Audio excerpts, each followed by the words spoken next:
This is the story of the operation which began the assault on the continent of Europe. The 9th Troop Carrier Command will transport and resupply parachute and glider elements of the 82nd and 101st Airborne Division and will be prepared to transport elements of the British 1st Airborne Division as directed. The U.S. 101st Airborne Division will begin landing approximately 4 hours and 30 minutes prior to civil twilight on the morning of D-Day to assist the 4th Division in the initial assault and capture the town of Carentan. The U.S. 82nd Airborne Division will land to the immediate west of the 101st for the purpose of preventing the movement of enemy reserves to the east and north. Simple, isn't it? This mission, which reads so easily, calls for an attack from England on the continent of Europe.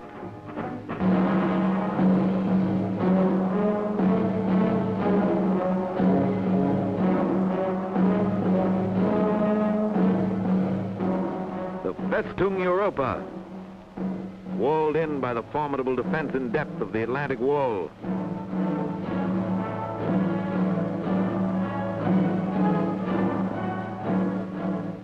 Mined, trapped, bristling with gun emplacements and fortifications.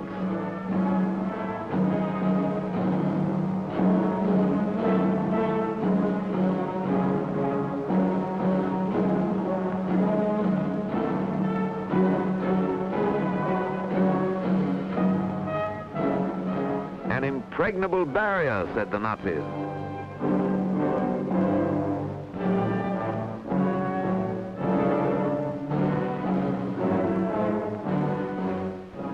The combined chiefs of staff decided that frontal assault alone would not crack Fortress Europe.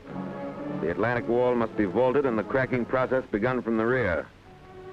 The initial effort by land, sea, and air would be made in this area, spearheaded by troop carrier and airborne forces.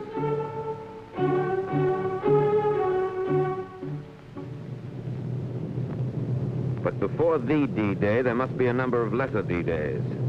The first large-scale airborne operation was performed in conjunction with the assault on Sicily, 10 July 1943. Taking off from fields in Africa for dropping zones in Sicily, troop carrier units transported by glider and aircraft, units of the 1st British and the U.S. 82nd Airborne Divisions. Almost a year before this operation, a troop carrier group transported a parachute infantry battalion from England to start the invasion of North Africa. But the invasion of Sicily was the first real test for troop carrier units, which had trained in maneuvers in Texas, the Carolinas, and England.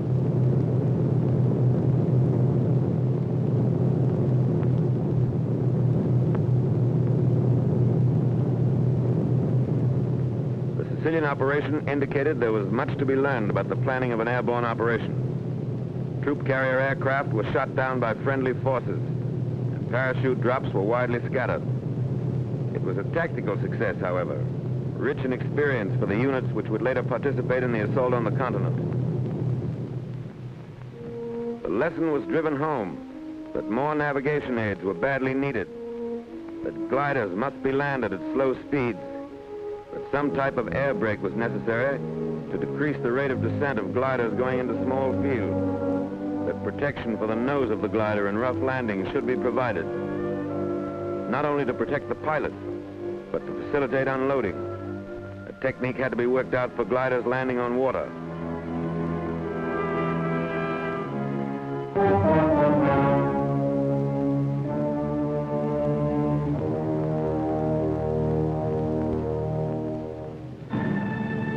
To the lessons of Sicily was added the experience of the highly successful operation in the Markham Valley of New Guinea, in which troop carrier and airborne forces showed the practicability of a well-planned daylight operation.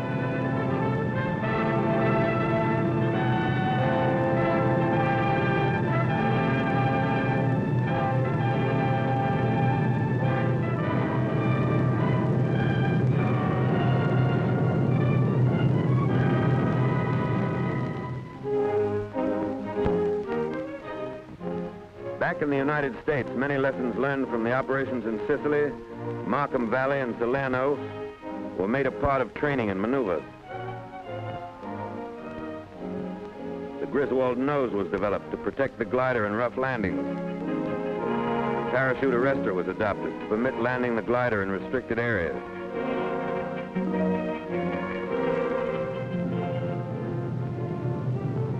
Intercom between tow plane and glider was introduced.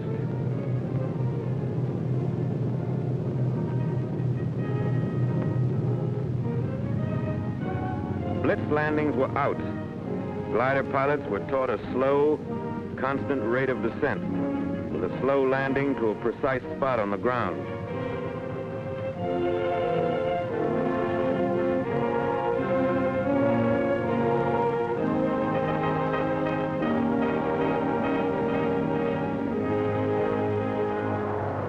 Many types of combat aircraft were suitable for towing the CG-4A glider.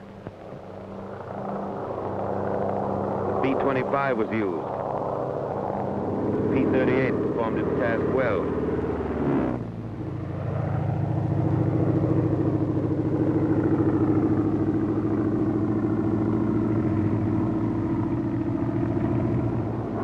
Even the PBY became a tow plane.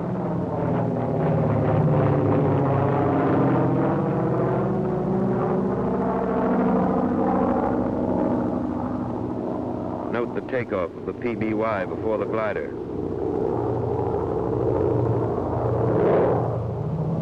Here's a B-17 in dual tow.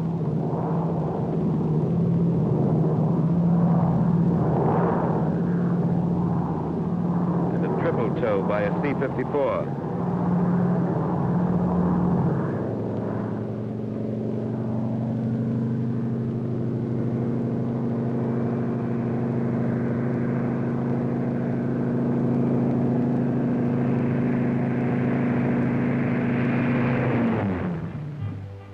Airborne aviation engineers trained in anticipation of their probable use for building landing strips and rebuilding bombed aerodromes in France. Troop carrier airplanes are converted in a matter of minutes into ambulance ships.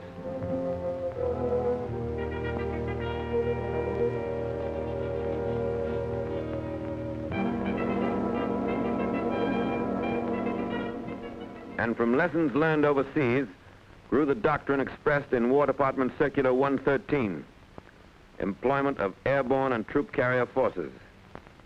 Doctrine was put into practice, and Circular 113 became the blueprint for all future airborne operations. Airborne and troop carrier units are theater of operation forces. Their employment must be an integral part of the basic plan made by the agency directing all land, sea, and air forces in the operation. The coordinating directive must be issued in time to allow realistic preparation and training by troop carrier and airborne units for the specific operation. Airborne troops must be employed in mass and the bulk of the force landed in as small an area as possible.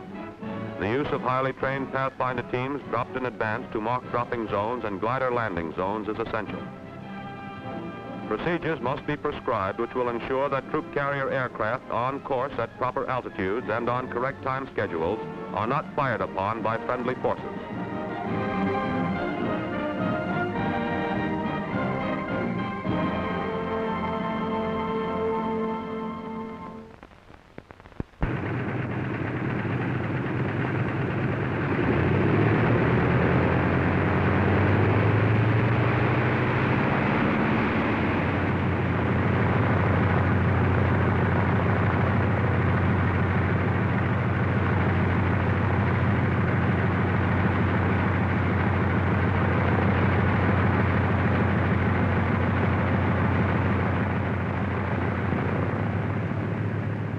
Pilots and the staffs of operational training groups, which were committed to the United Kingdom, were trained in flying procedures of the United Kingdom before they left the States.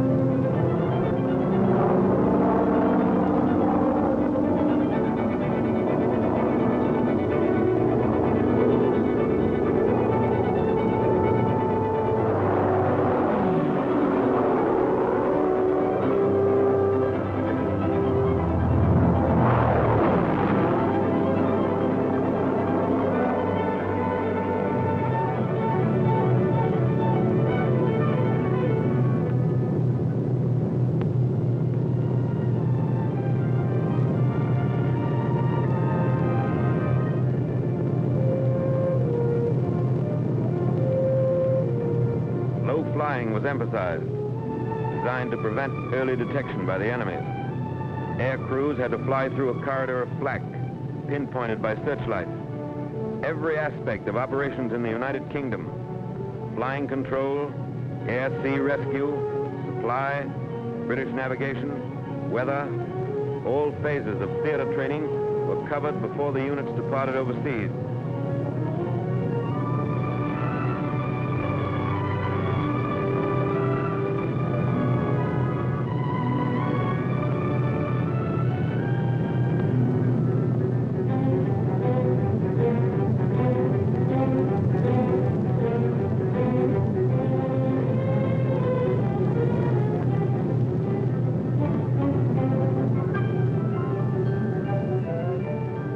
Maneuvers ended with gliders landing in small fields, similar to the potential landing zones in France.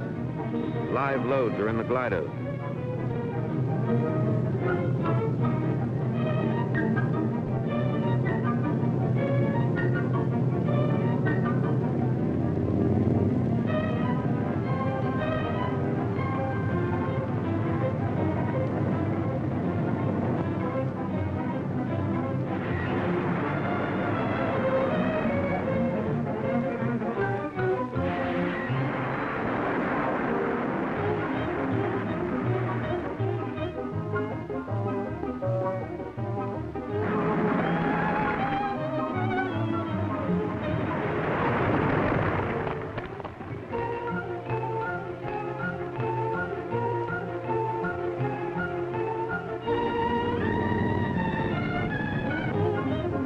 Airborne troops continue in their specialized tactics.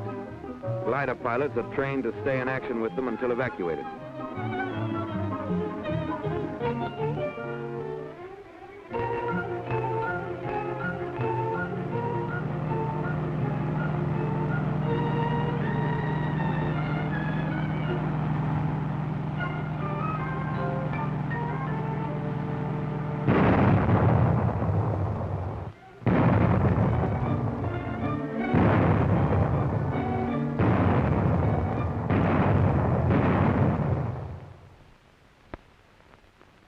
Meanwhile, in England, Supreme Headquarters was formed. The planning phase changed to the manning phase. Supreme Headquarters, Allied Expeditionary Force, published a standing operating procedure, which was laid on by Allied Expeditionary Air Force and 21 Army Group, the top headquarters of air and ground forces for the assault.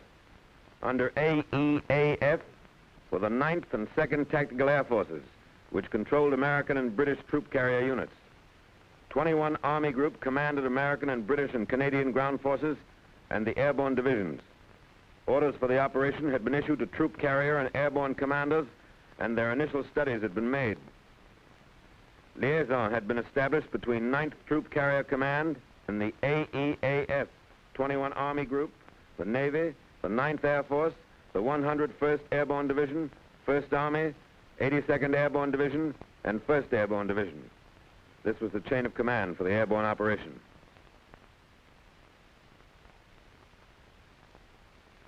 The Airborne Planning Committee, headed by the Air Commander-in-Chief of the Allied Expeditionary Air Force, was composed of representatives from all the services involved in the airborne operation: Navy, ground, and air, as well as the Troop Carrier Command and the airborne divisions concerned. With the greatest airborne effort in history in the making, a steady stream of gliders flowed into England for the coming assault. From the crates in which they were shipped, Shantytown emerged.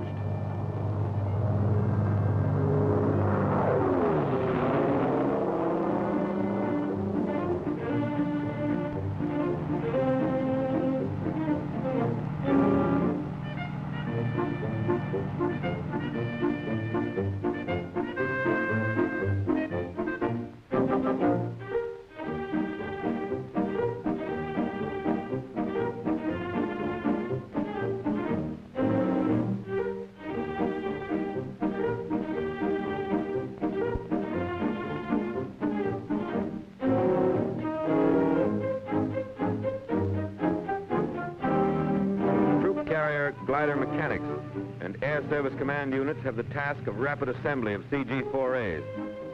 In addition to their normal assignment of 100 CG-4As, some groups had to maintain 140 horses with the usual complement of glider mechanics. British ground crews helped assemble their own Horsa gliders before turning them over to troop carrier.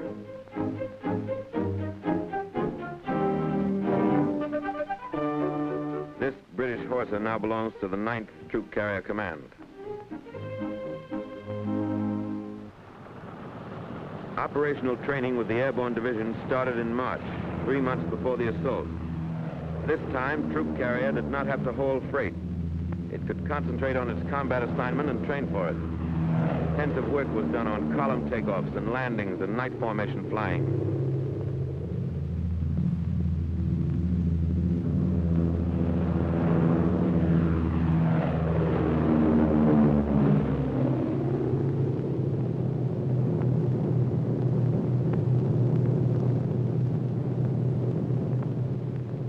Each group now had 73 aircraft instead of the normal 52. The troop carrier force of 3 wings and 14 groups contained 1 experienced wing and 5 combat-wise groups from the Mediterranean. The last 7 of the 9 troop carrier groups committed from the States arrived in England between January and March.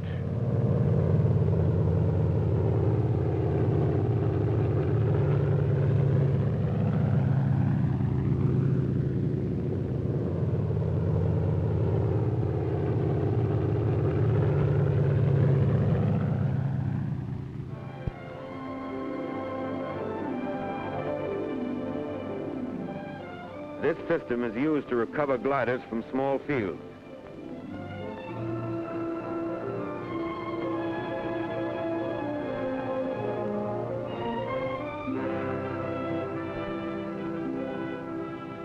Three planes in each squadron are equipped for aerial pickup.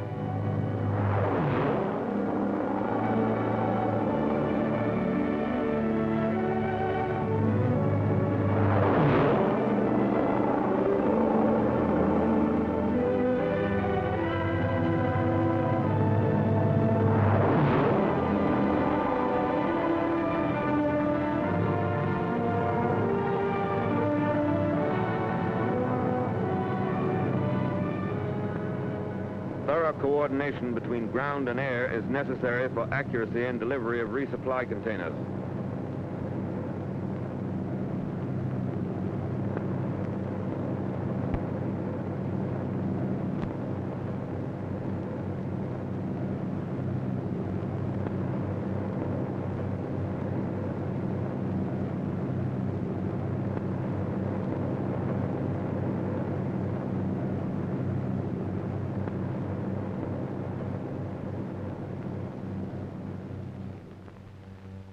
These men are pathfinders, a combined team of troop carrier crews and parachute technicians who will drop on objective areas and set up homing devices for the main aerial convoy.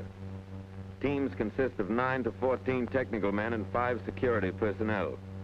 The Pathfinder School, starting without precedent and table of organization and with little equipment, turned out 50 trained troop carrier crews and 260 British and American airborne officers and men by D-Day.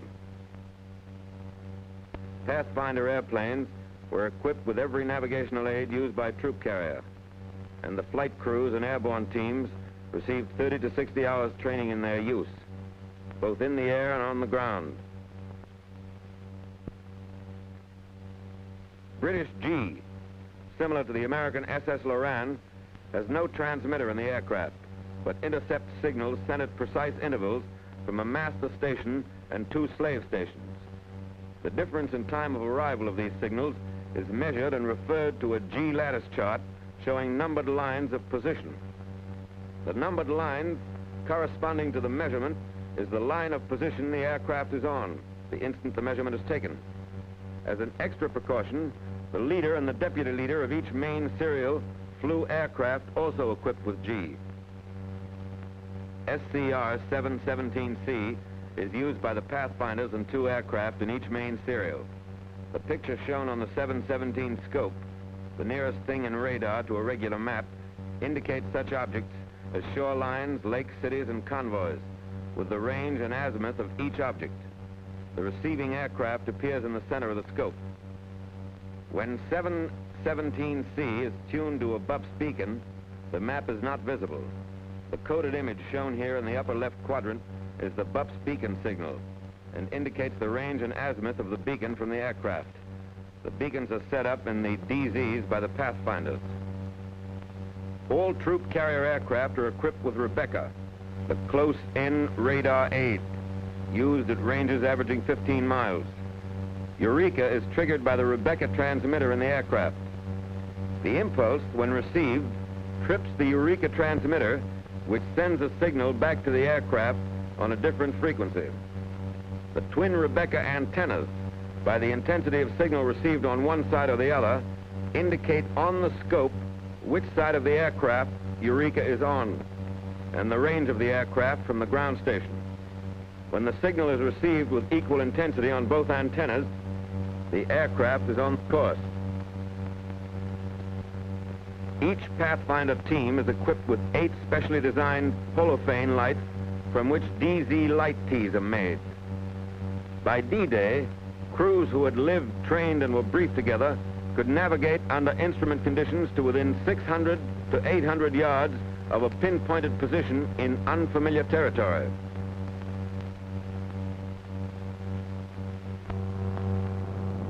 From March through May, 35 lower echelon and 3 full-scale command exercises were held, culminating in a full-dress rehearsal for the operation against the continent. The times, loads, distances, and navigational aids were exactly as would be used in the assault. Landing zones were selected for their similarity to those in Normandy, which intelligence showed were 900 to 1,500 feet long and averaged 500 feet wide. Mosaics showed that the objective areas would hold 1,300 gliders. The Normandy fields were bounded by trees 15 to 75 feet high, along with numerous dense hedges.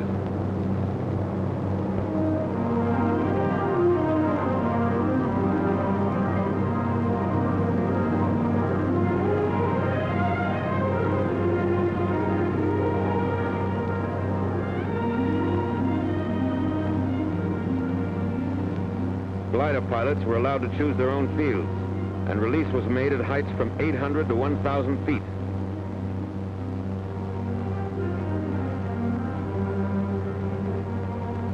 Both ideas were impractical. The high release made the gliders more vulnerable to ground fire and sacrificed accuracy. And when each pilot chose his landing field, there were too many conflicting patterns. Following this maneuver, it was decided that leaders were to choose the landing field for the 3 other gliders in his element, and the release would be made at 400 to 600 feet.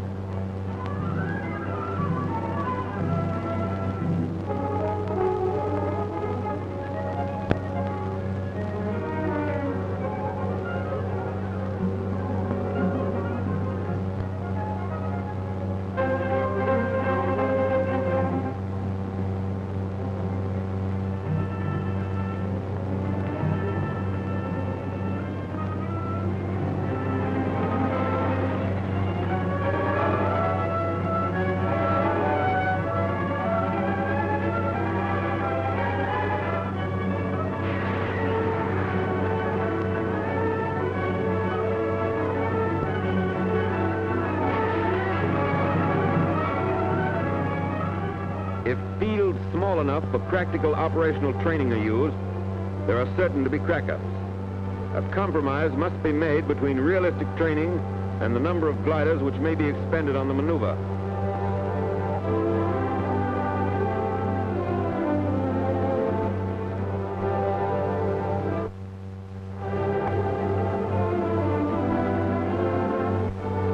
One reason the percentage of Horsa crack-ups was to be so much higher in the actual operation was that a sufficient number were not available for extensive practice in full-load landings into small fields.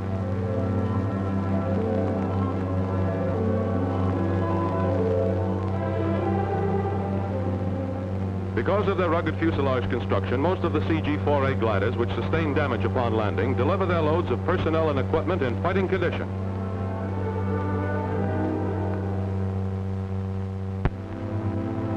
The order of battle in the plan is given a final check at Advanced Headquarters, 9th Troop Carrier Command.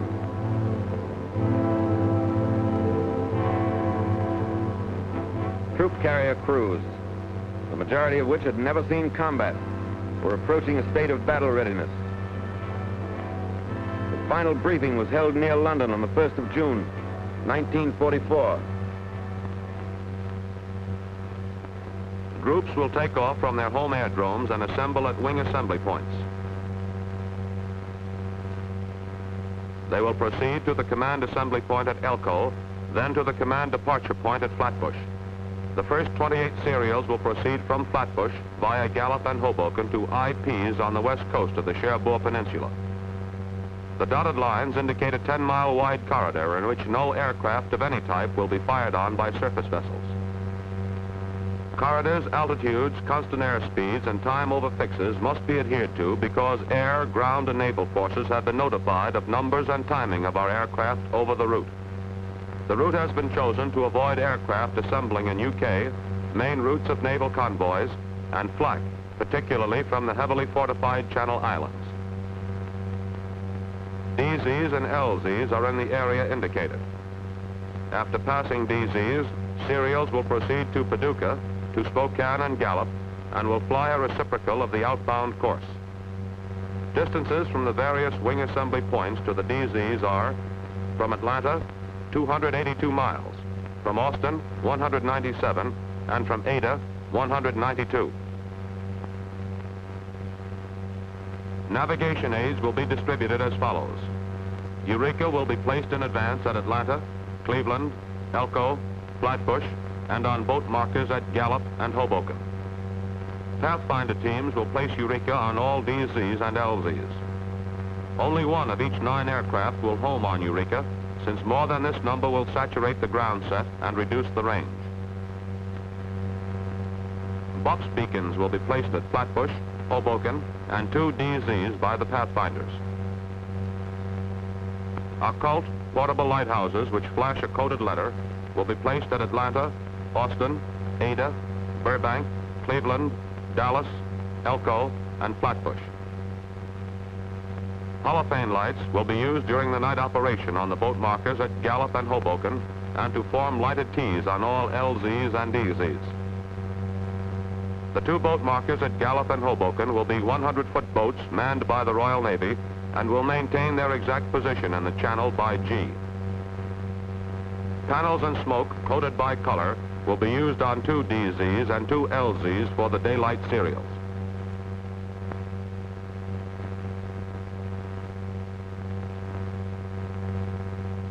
Six Pathfinder serials, 3 airplanes in each, will take off beginning on D-1 at approximately 2200. A Pathfinder serial, illustrated by circled aircraft, will precede the main convoy into the 6 drop zones by 30 minutes. Troops from the first Pathfinder aircraft will land on the first DZ at 0020 or at H-4.5. The first 28 serials, 24 to 54 aircraft in each, will deliver their loads into the DZs during darkness on D-Day morning. The interval between parachute serials will be 6 minutes. Altitudes of all serials, both glider and parachute, will be Elko 1500, Flatbush 1000, Overwater outbound 500. The main parachute formation will fly 9-ship V of Vs and 18-ship squadrons with 1,000 feet between each 9-ship formation. Both troop carrier and airborne decided on this formation as the best for rapid delivery of troops in mass. Radio silence will be maintained except in extreme emergency, and Rebecca will be turned off after making the turn at Hoboken until within 20 miles of the DZ to avoid alerting the enemy. All serials will cross the IP at 1,500 feet, descending to 700 at the DZ or LZ. After the drop or release is made, all aircraft will descend to 100 feet, climbing to 3,000 before crossing Gallup. On the return, Gallup to Elko will be flown at 3,000 feet, since outbound serials will be using the same corridor at 500 feet. The first 26 serials, or 821 aircraft, which will transport all the parachute troops of both the 82nd and 101st Divisions, will complete their drops by 0244.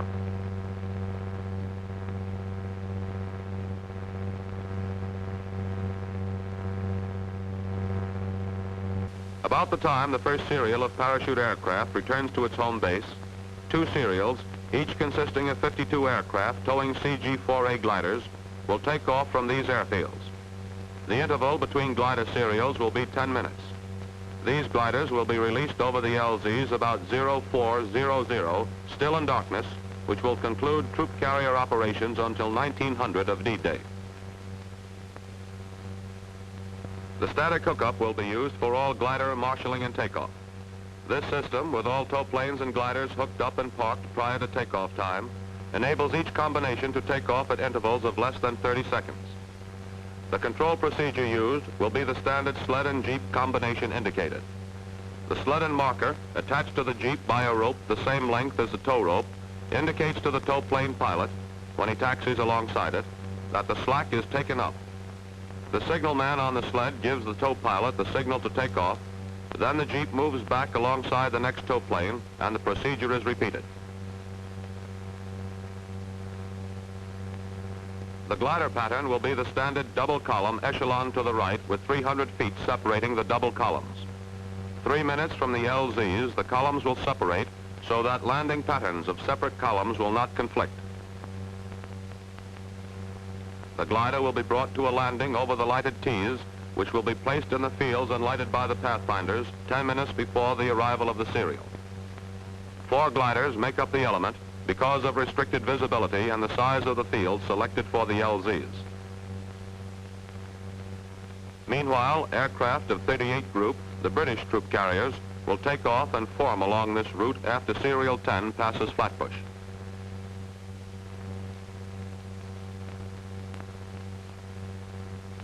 Diversionary measures for enemy radar installations will be furnished by British Sterlings, which will accompany our serials to Hoboken.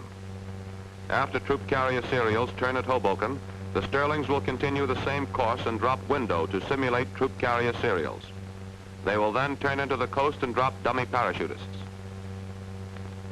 The RAF will furnish 3 screens of 4 to 8 interceptors, each placed to the south and east of the DZs to attack searchlight and flak installations. Day fighter protection of 2 to 3 fighter groups for each aerial convoy will be furnished by the 9th Air Force. On D-Day at 1900, 5 serials, 208 aircraft, towing 36 CG-4A and 172 Horsa gliders, will take off and begin releasing gliders into the same LZs about 2100. All gliders will be landed by 2310. The route in this case will be the same as far as Gallup, where a left-hand turn will be made.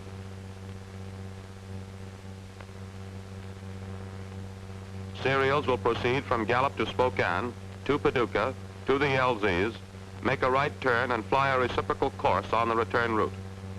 All future serials will follow this route since the beaches will be secure by this time and will afford more protection from ground fire for daytime flight. Altitude from Gallup to the LZ will be 500 feet. On the return, LZs to Gallup will be flown below 500, climbing to cross Gallup at 3,000. On D-Day +1, 4 serials, 200 aircraft towing 48 horses and 152 CG-4As will begin taking off about 0500 and will put the last glider into the same LZs by about 0910. 512 gliders will then have arrived in Normandy. At 0400 on D+1, 6 serials, 311 aircraft with parapacks will begin taking off with supplies for the 2 divisions which will have completed their landing when the last glider lands. These supplies will be dropped on the objective area in Normandy within a space of 30 minutes, beginning at 0611. This will conclude the immediate troop carrier commitments on objectives in Normandy, with further resupply dependent on the amount our forces can move across the beaches. Due to the movement of 2 additional German divisions into the peninsula, the 82nd will not land at Saint-Sauveur. The 82nd and 101st Divisions will both land around Saint-Mare-Église, 5 miles from the east coast. The 82nd Division will secure the causeways and lines of communication to the north and across the inundated area to prevent enemy reinforcements from being brought to the beachhead. The 101st Division will proceed south and capture Carentan. The forces which will come across the beach will proceed inland to reinforce this vertical envelopment.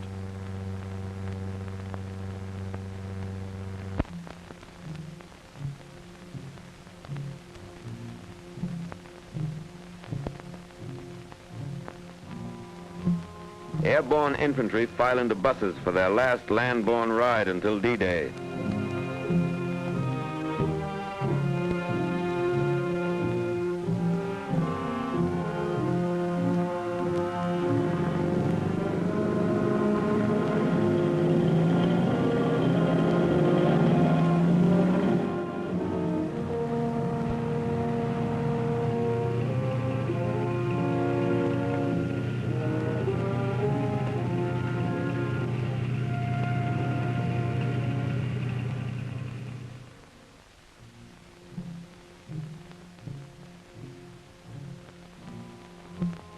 These hangars are their barracks until they climb aboard the airplanes and gliders.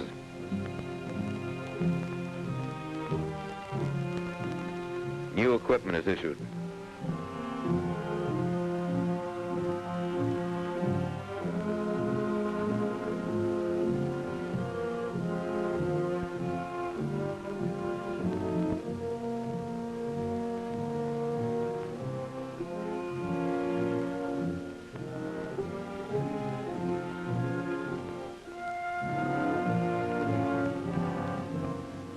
Out in their new war paint.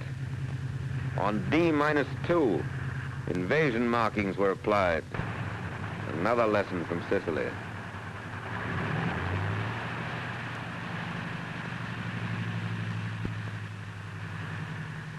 Invasion money revealed the objective. By now the High Command insisted that individuals should know their destination.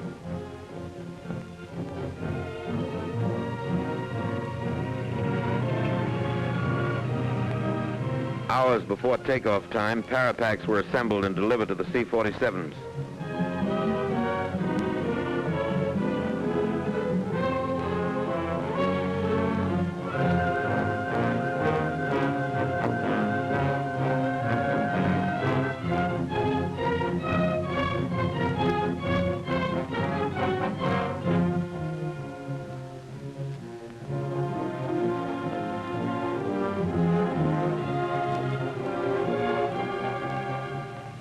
LSTs received their quotas of troops who will cross the beaches and move forward if troop carrier and airborne have done their job.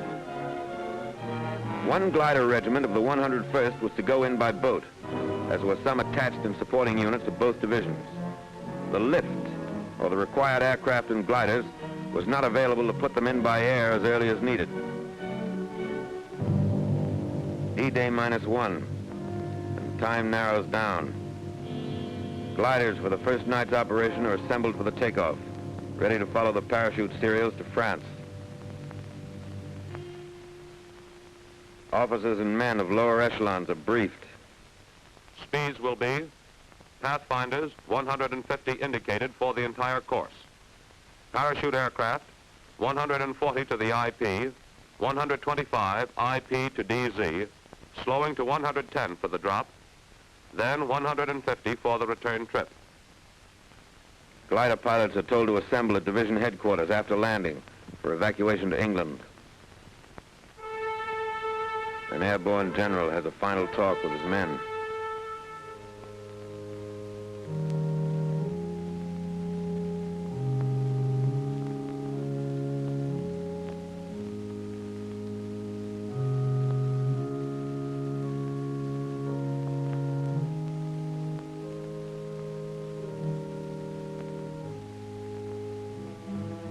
Troop carrier and airborne have their final inspection.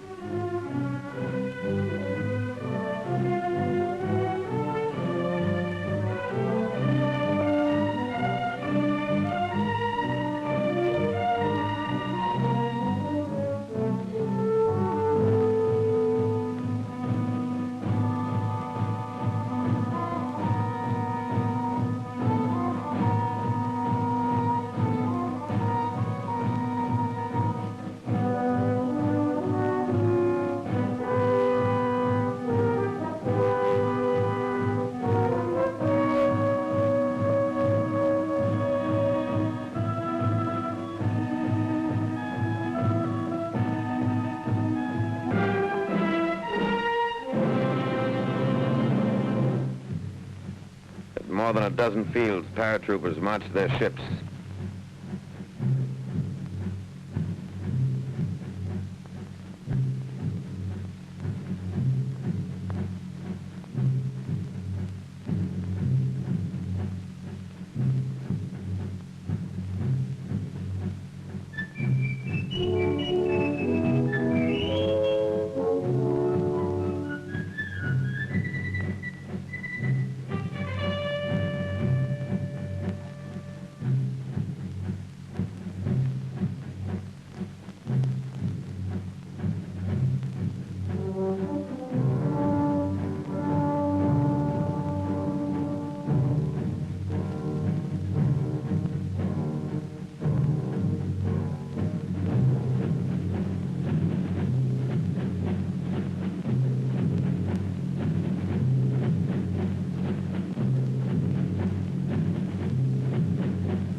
parking diagram showing the location of each aircraft has been given the airborne troops.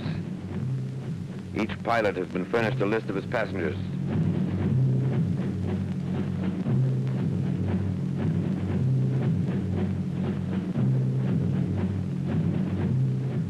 Parapacks are checked.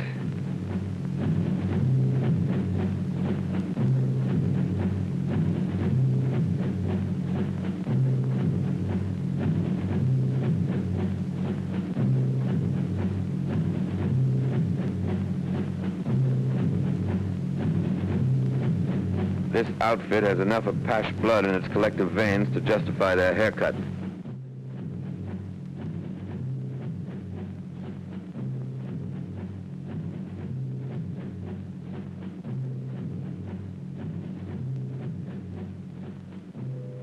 There's a message from the Supreme Commander.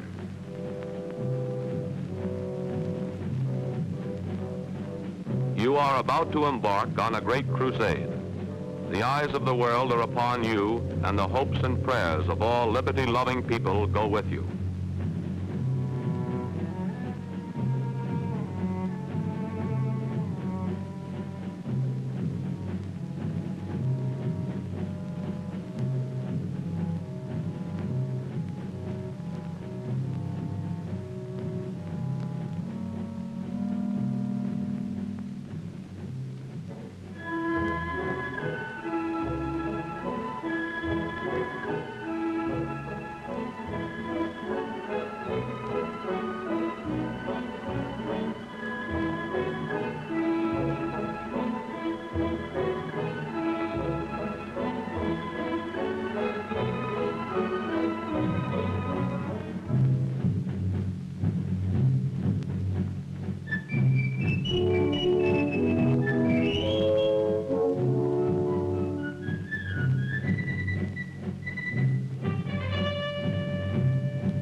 Pilot and crew chief make a final check of the parapacks. And here's another final check, this time by the jump master just before the men go aboard.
This trooper will drop his British leg pack loaded with demolition supplies just before he lands.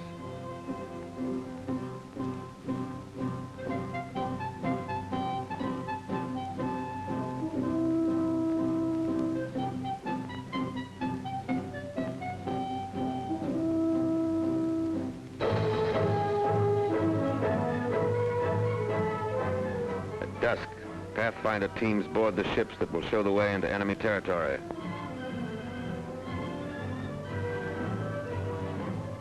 .925 troop-laden aircraft will home tonight on navigation aids set up by these Pathfinders. This is 1 minute out of 1 hour in one day in the world's history that has rarely been equaled. These are the first ships to take off in the airborne invasion of Fortress Europe.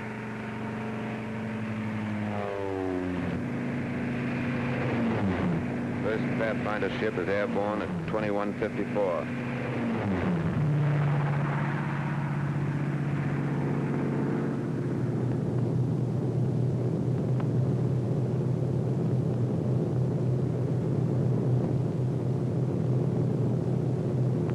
As As the Pathfinders head for the coast of France, other C-47s move into position for their takeoff at the head of the runway.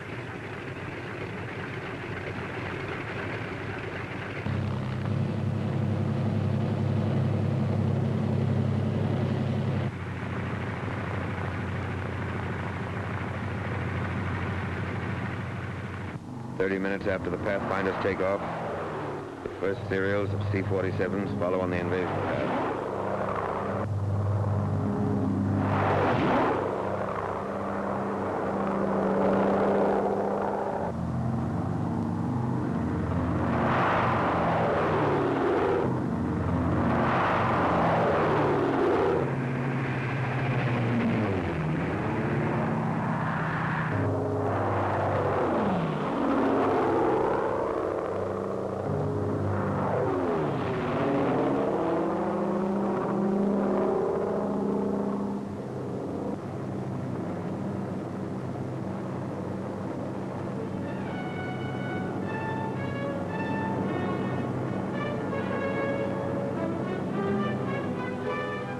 Troop carrier aircraft cross the channel. The Allied invasion fleet has already weighed anchor.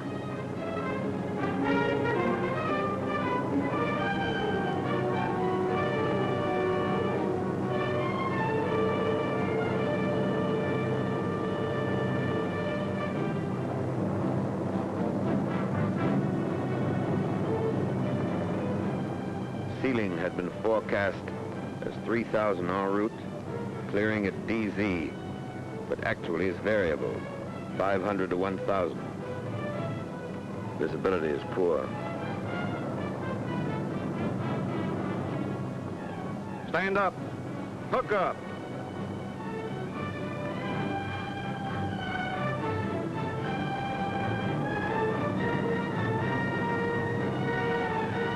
Ready with the red.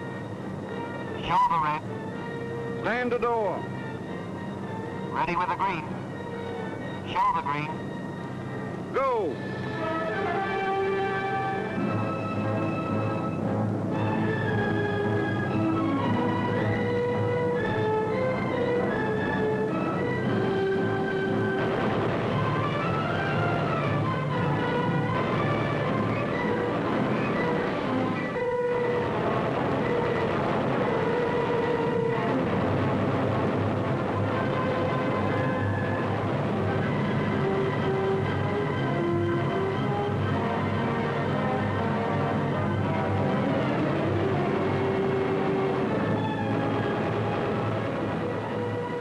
The unit landed squarely on the German 91st Infantry Division and other enemy troops. These enemy units were on maneuvers and were already occupying their assigned defensive positions. Surprise was gained only by the leading parachute unit, and subsequent serials found themselves under practically continuous ground and anti-aircraft fire while crossing the peninsula and upon landing. 821 airplane loads, 13,000 paratroops were delivered into DZs in less than 2 hours.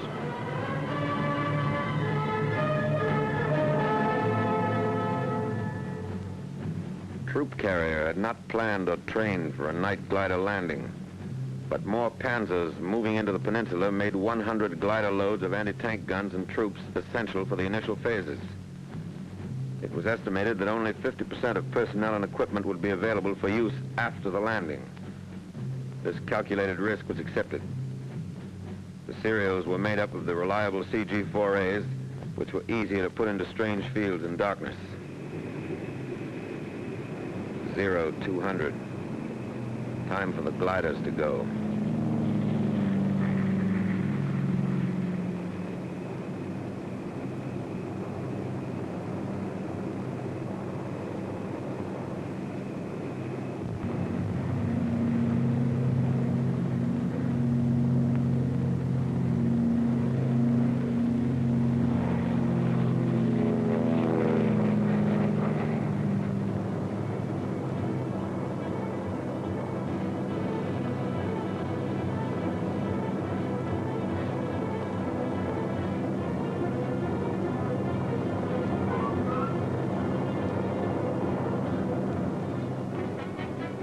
All right, Cloud, approaching LZ. Roger. Okay, cut loose. Roger. So long.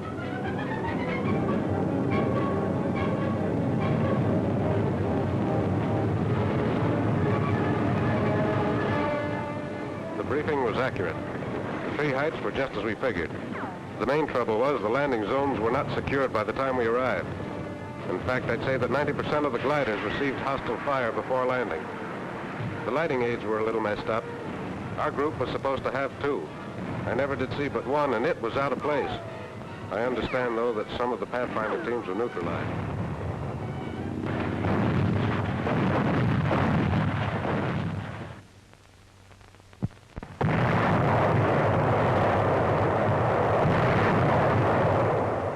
Coastal defenses are softened up for the beach landing.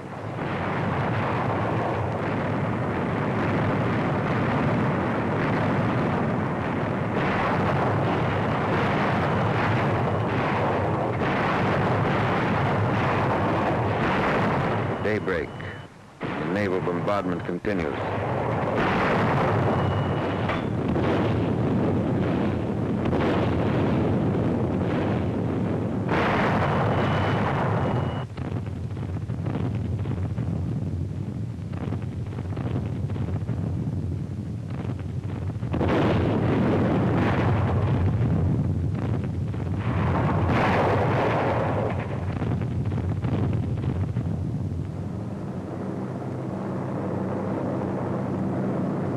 Marauders went in ahead of the troops to blast enemy coastal installations.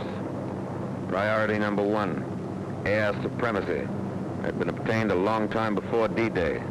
The 8th and 9th Air Forces had accomplished that.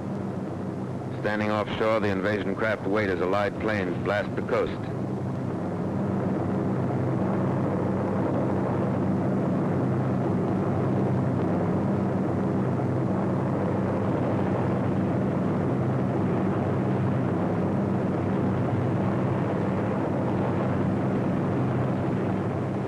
Allied surface ships come in.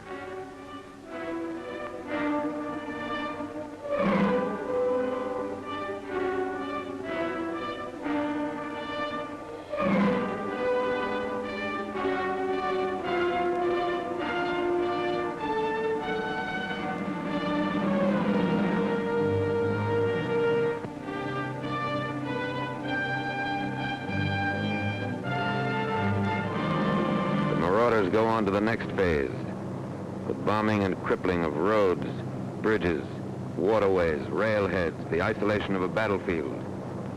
And the battlefield is isolated. No German reserves come through to the coast in any strength. The beachhead holds and grows as the Air Force piles up a record number of sorties.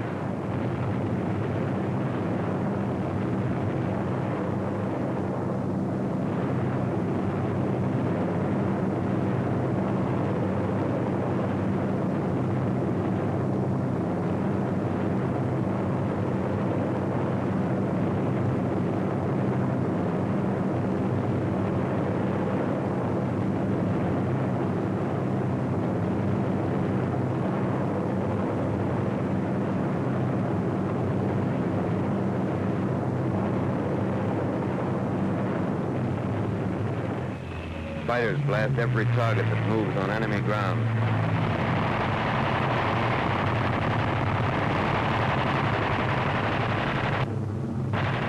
Any target of opportunity is legitimate prey. Record sorties are flown by the fighters on D-Day.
Back in England, the next glider serials are being marshaled for the takeoff.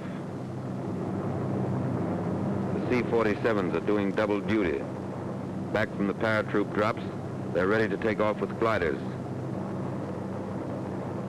Dual tow had been practiced in the States, but it was not used in this operation due to the extra time necessary for air assembly and to the additional marshalling space which it would require on the aerodromes.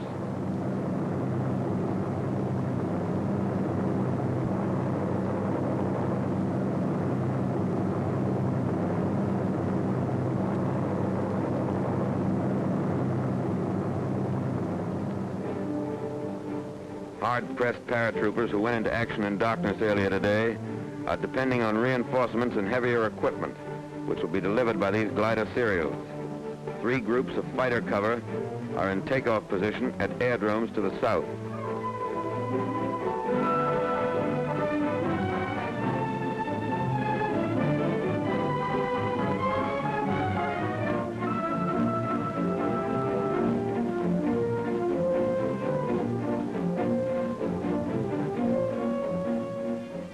The coordinated British effort was made simultaneously by the British 6th Airborne Division, transported by RAF 38 Group on objectives around Caen.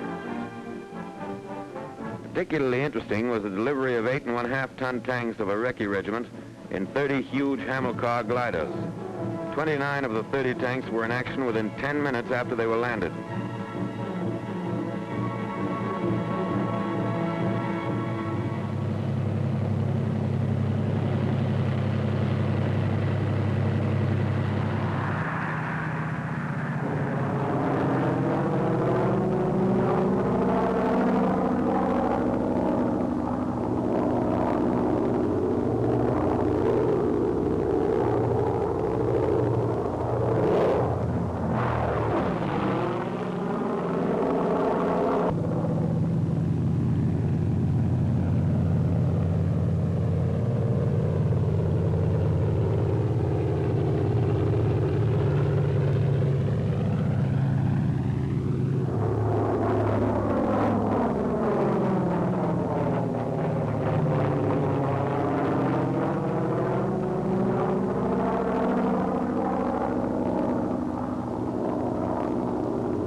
Turn is made at the command assembly point.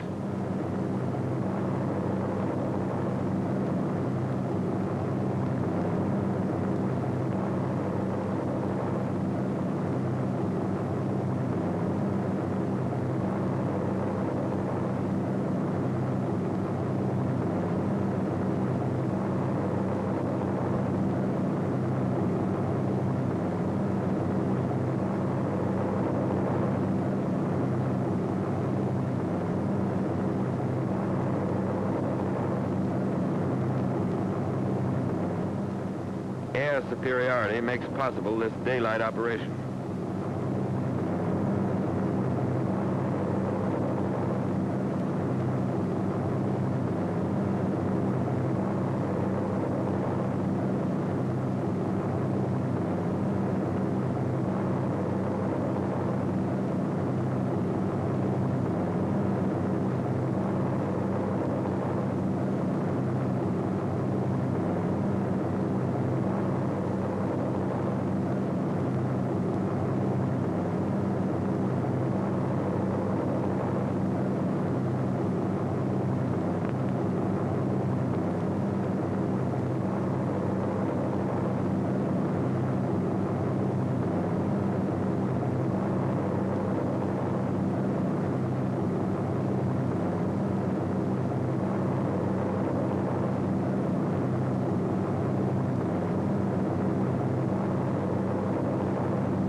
Ack ended a mission for this friendly airplane.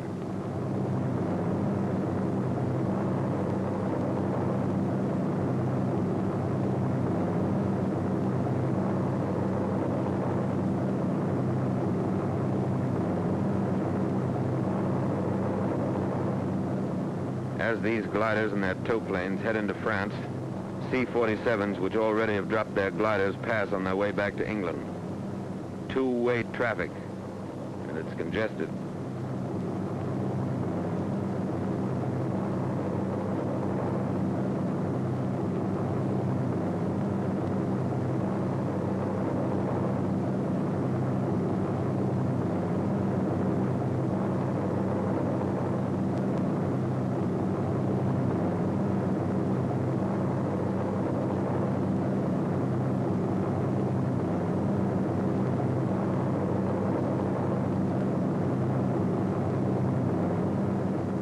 These are areas flooded by the Germans.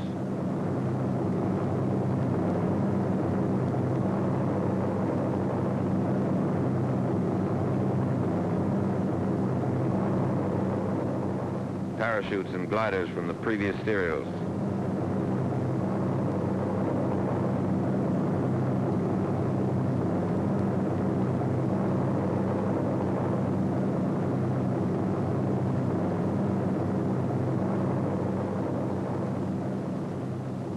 The gliders cut loose from their tow planes.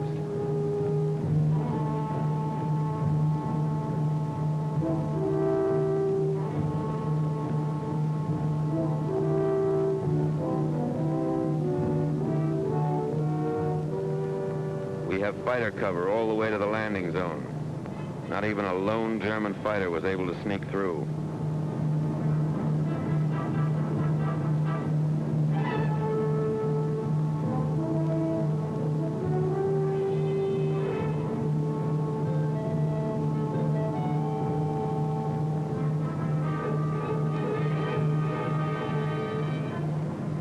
One of the gliders makes a landing in the flooded area.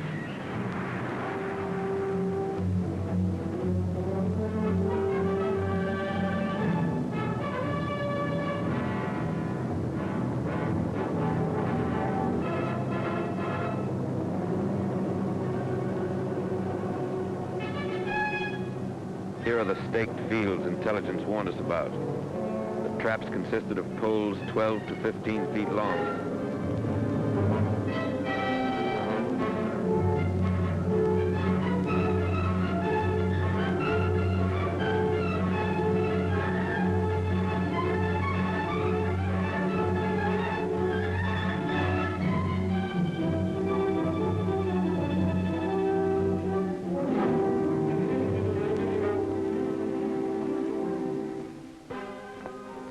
One of the tow planes crashed and burned, but actually the C-47 suffered few losses.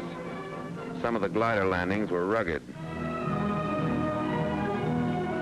and so were some of the paratroop landings. There were plenty of dummy German guns around.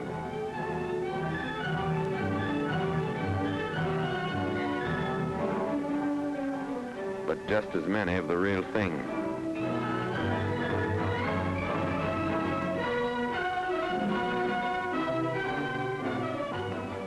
The men who landed here won't forget this meadow.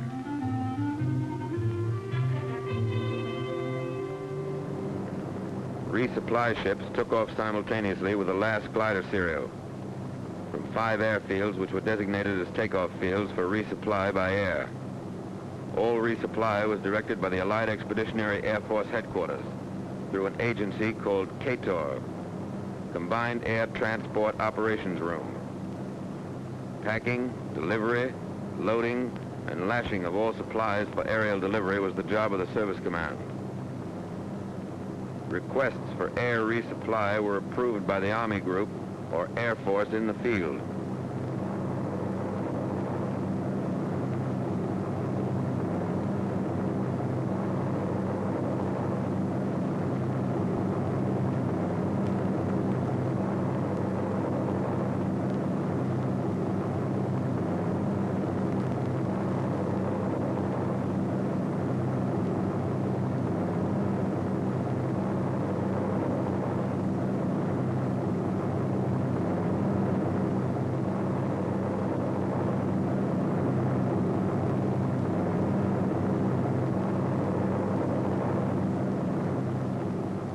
supplies are dropped.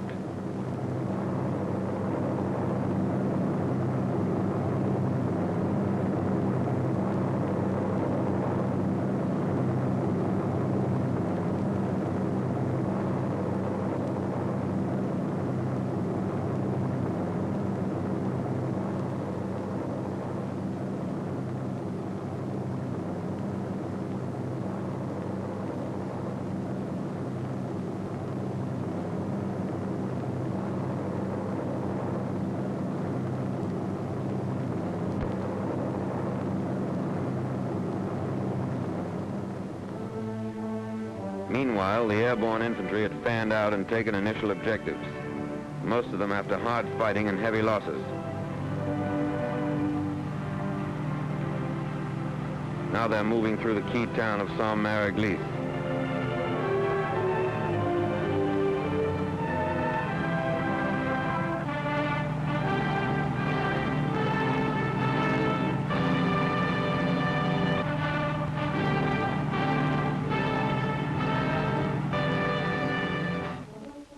On the beach, landing strip number 1 is built immediately.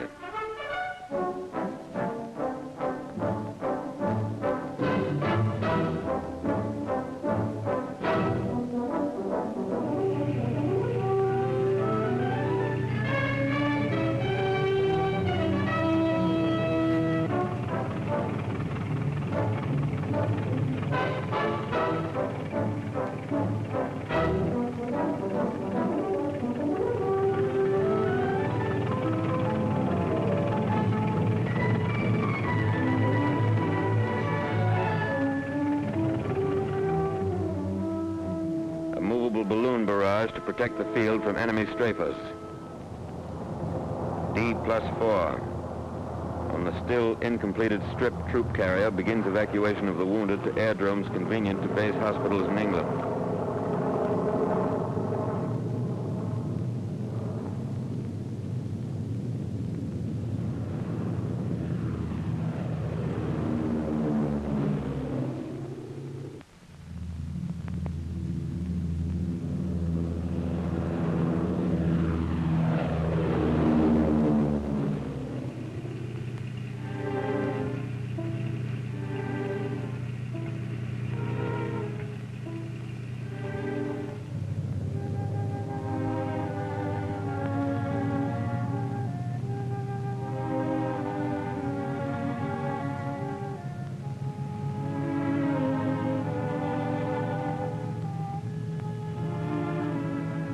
These wounded were the first to land and the first to fight on D-Day.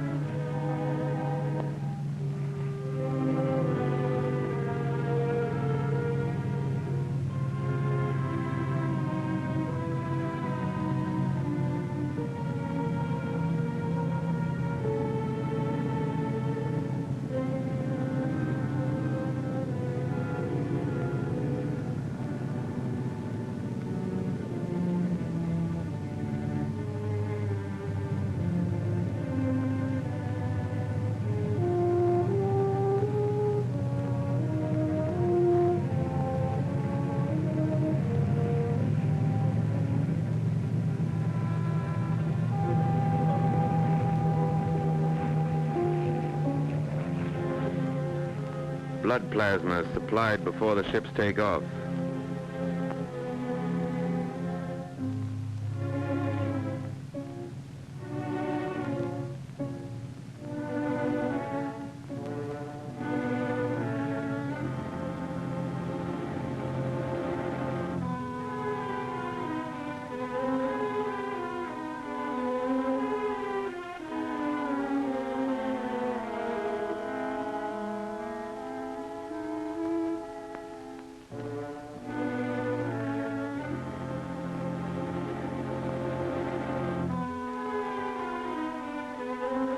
Within 2 hours, these men will be under expert care far from the front.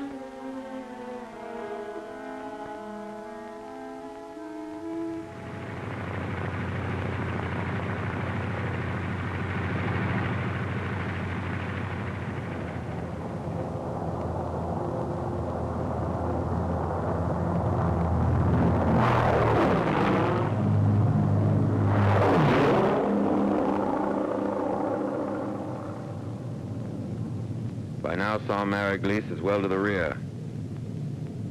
On the edge of town, another landing strip is hacked out.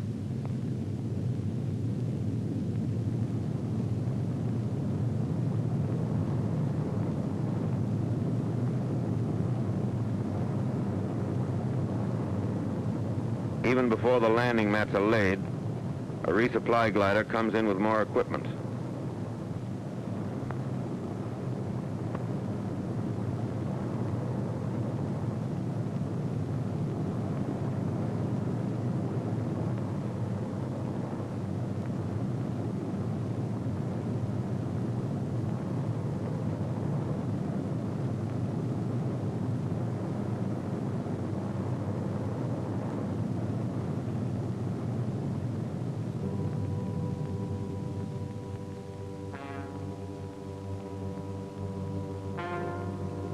The weather turned bad, and it was impossible to move supplies across the beaches. But the army which had landed had to be supplied.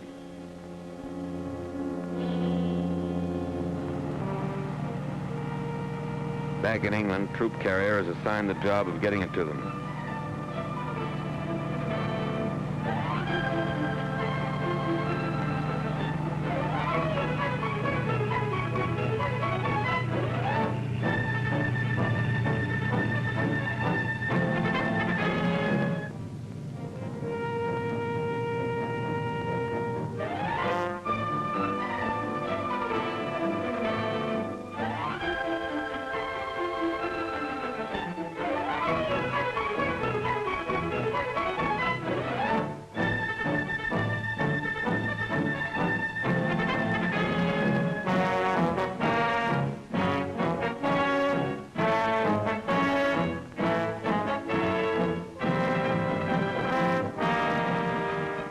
Nurses and medical supplies make the trip along with shells for Allied guns.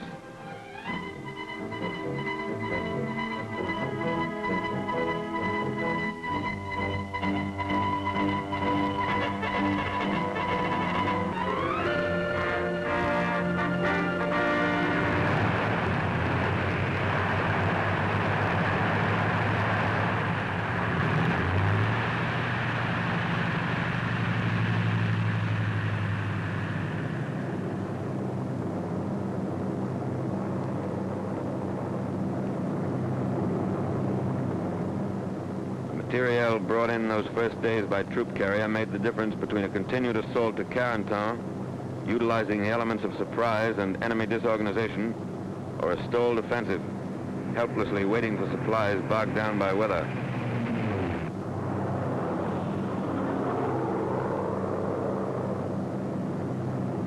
The landing strip at Saint-Mary-Glisse handled the traffic for resupply.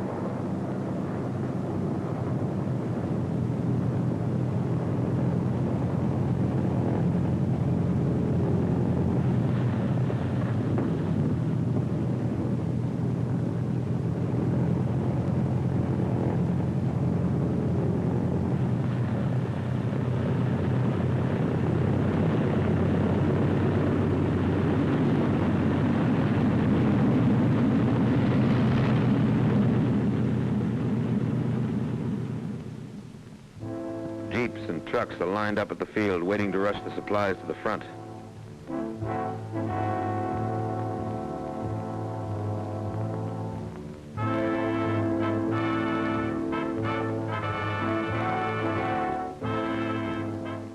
As soon as the ammunition is unloaded, the wounded will be brought aboard.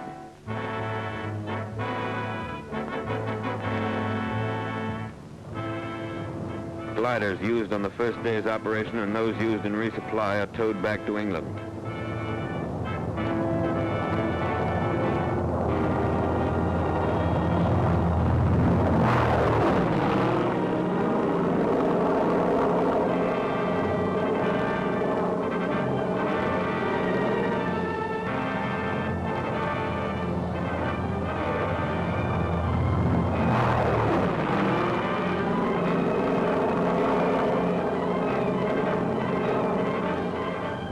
Inaccessible spots, tow planes use an aerial pickup to get the gliders back home. Others, not flyable, will be disassembled and hauled back by boat.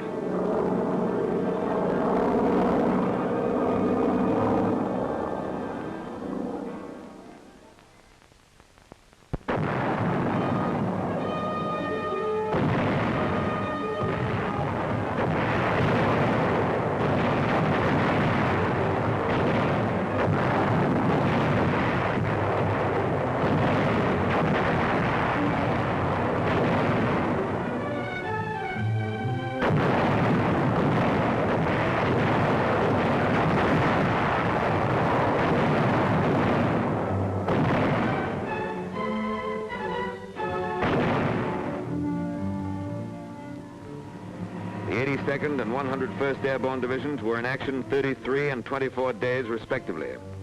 The 82nd, having captured Sault-Mère-Église and secured the bridgehead across the Mer de Ré River, destroyed other river crossings, protected the flank of the 7th Army Corps, and drove west to the Douve River. The 101st seized the areas assigned it, destroyed bridges, and drove on to Carentan to establish a defense area there.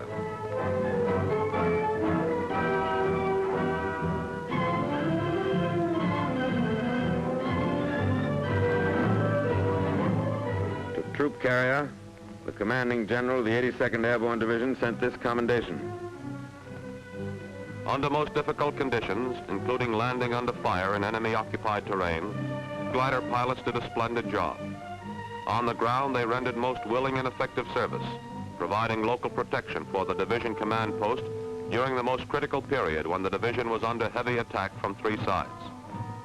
Please express to all elements of your command who brought the division in by glider or parachute, or who performed resupply missions for us, our admiration for their coolness under fire, their determination to overcome all obstacles, and for their magnificent spirit of cooperation.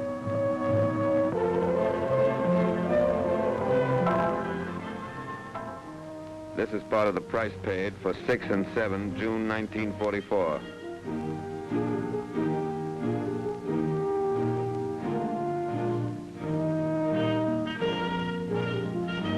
$1,662 troop carrier airplanes were dispatched in the first 24 hours of the assault. 43 were lost and 311 damaged by small arms fire. A lot happened here that cameras could never get. But a corporal with the Pathfinders remembers. We were covering the landing of the first bunch of gliders. We were pinned down by German fire across the field. As the men came running out, they stepped right into it and started to drop all around us. A German cannon blew one glider right apart. A veteran glider pilot. A night glider operation means more landing casualties and extreme difficulty in unloading. It is certainly not desirable if a dawn or dusk landing is at all practicable. A power pilot. I flew in a parachute serial the first night and the navigation aids really worked. But I couldn't see the light T, which was supposed to be on my drop zone. BUPS was used very little because Rebecca and G worked so well. 717 was used to check landfall and general position, but that's about all. A War Department observer who entered combat with one of the airborne divisions. Troops were dropped generally in the vicinity of the DZs, but were badly scattered. It appears that prearranged supply systems are not flexible enough for airborne combat. Supplies should be dropped as called for by local commanders rather than dropped in mass. Large-scale parachute resupply drops are wasteful and should be restricted to emergencies. More attention should be paid to switching over to ground supply as soon as possible. A troop carrier liaison officer. Our Pathfinder teams, in 2 cases I know of, suffered heavy casualties. Eureka was installed in every case, at times with the Pathfinders flat on their stomachs, pinned down by enemy crossfire. The light Ts, which we expected so much help from, were only 10% operational due to enemy fire. 50% of the resupply drop landed in enemy hands. Communications didn't exist to advise later serials of changes in the enemy situation. Troop carrier operations and communications personnel should move with the first parachute or glider units. 89% of the horses and 50% of the wackos crashed in landing. But 75% of personnel and equipment were ready for combat.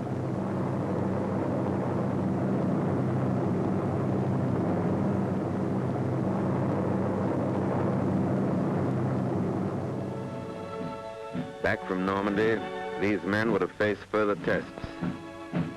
How much they had learned will be history. History made by an airborne army.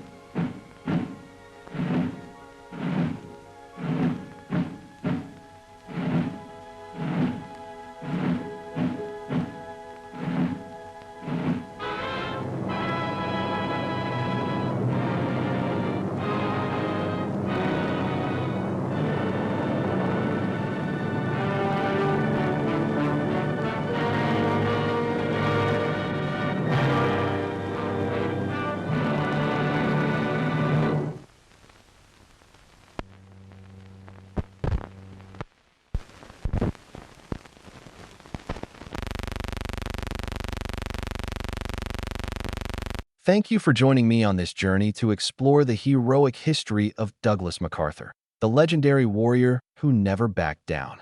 If you love stories using moving, inspiring characters like this, don't forget to like, subscribe, and turn on the notification bell so you don't miss the next videos.